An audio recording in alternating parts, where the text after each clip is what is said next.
Soya 65 side டிஷ்ஷாவும் வச்சுக்கலாம், ஸ்நாக்ஸாவும் வச்சுக்கலாம். கடையில் வாங்குற மசாலா யூஸ் பண்ணாம டேஸ்டியா வீட்லயே எப்படி செய்யறதுன்னு பார்க்கலாம். 200 கிராம் அளவுக்கு சோயாவை சுடுதண்ணில ஒரு 10 நிமிஷம் ஊற வச்சு ஸ்குவீஸ் பண்ணி எடுத்து வச்சுக்குவோம்.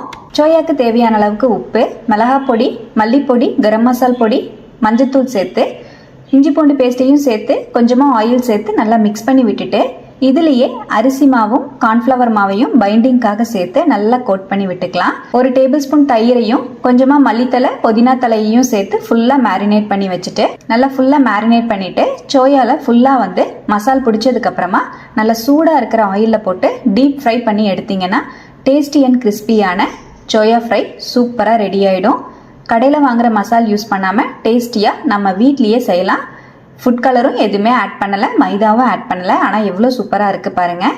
தயிர் சாதம் சாம்பார் சாதத்தோடலாம் வச்சு சாப்பிட அட்டகாசமாக இருக்கும். கண்டிப்பாக ட்ரை பண்ணிவிட்டு எப்படி வந்ததுன்னு கமெண்ட்டில் ஷேர் பண்ணுங்கள். தேங்க்யூ.